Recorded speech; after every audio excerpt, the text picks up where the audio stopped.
Recently, Capcom shocked everyone when they announced Resident Evil Requiem at Summer Games Fest, and we wouldn't have to wait much longer until we saw more of this game, with Capcom hosting their own spotlight event recently, which gave us many new details about RE9's history and development. From an initial scrap protagonist to a completely different version of the game, we got to learn a lot about this game's history and how Capcom was developing the title. So today for you all, I've rounded up my findings and compiled all the behind the scenes info I could for you, so that you know what to expect from Resi 9. Anyways, without any more delay, let's begin. So what do we know so far? Well, RE9 sees a new protagonist join the franchise, that being Grace Ashcroft. Grace is an introverted FBI technical analyst who's been described as easily scared, hesitant and timid, which is going to affect gameplay and how we experience this game. RE9 is set to be a pure horror game, akin to the likes of Resi 7, so Capcom wanted a character that experiences scares and horror as the player would. But Grace, working for the FBI, also means she is capable with firearms, so of course we're going to have some sweet combat. And I presume, over the course of the game, we will see Grace become more confident in herself and fight back. And Capcom have even directly compared Grace to Ethan Winters from RE7 and 8, as Grace is also a newcomer to the franchise, and Capcom believes that she is shaping up to be a fan-loved character. Now, Grace Ashcroft isn't the first character in the franchise to have that name, since she is actually the daughter of Alyssa Ashcroft, a reporter who we originally play as in Resident Evil Outbreak. It seems Grace is tied to Raccoon City after all, and it looks like we're going to be heading back there after it's been destroyed in this game.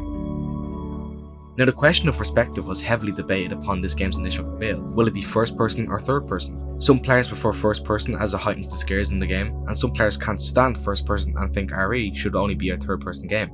The answer to the question of perspective is yes. In this game, players at any given time can choose whatever perspective they would like, both first person and third person. And I think this is the best option, as it gives players more freedom to experience the game in the way they want.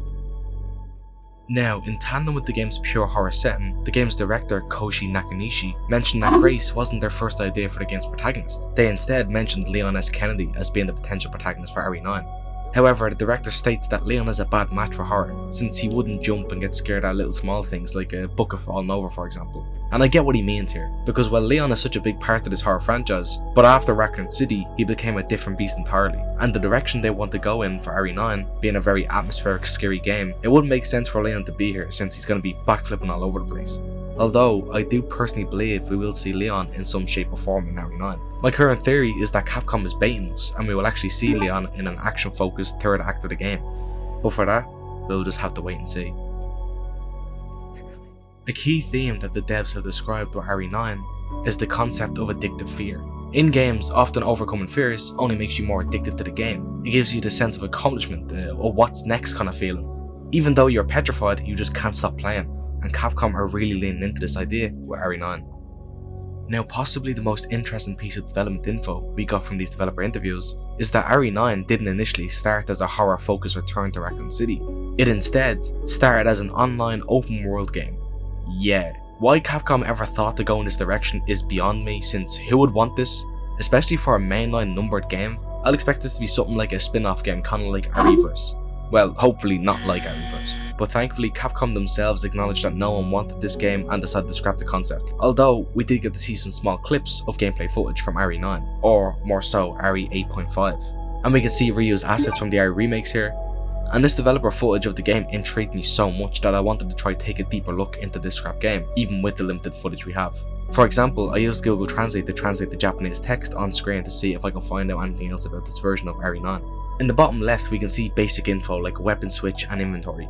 We also see other players with names, those being Matthew and Marion. These are Western named characters, so it had me thinking that maybe these were scrapped characters. But now that I think about it, this could just as easily be placeholder names. But then again, this looks to be an internal build within Capcom's Japanese studio. So why would they give themselves Western styled names?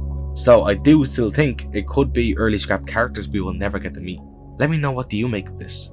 The only other info I can translate here with my amazing Japanese skills is a handgun ammo item pickup and a poison mist resistance buff, which doesn't tell us a whole lot, but it seems further along in development than I expected. And that's all I can really gather from this scrap version of RE9. Hopefully Capcom may show off more footage of this version of the game, because I'm so intrigued by it. Now, going back to the actual version of RE9 we'll be getting, the art director Tomonori Takano talked about how RE9 will have themes of film noir, such as urban environments, with the likes of urban crime and modern suspense being featured. This stands out compared to prior Resident Evils and in recent times, which featured more rural nature settings. Now instead we have city environments, which I'm happy to see this change of pace.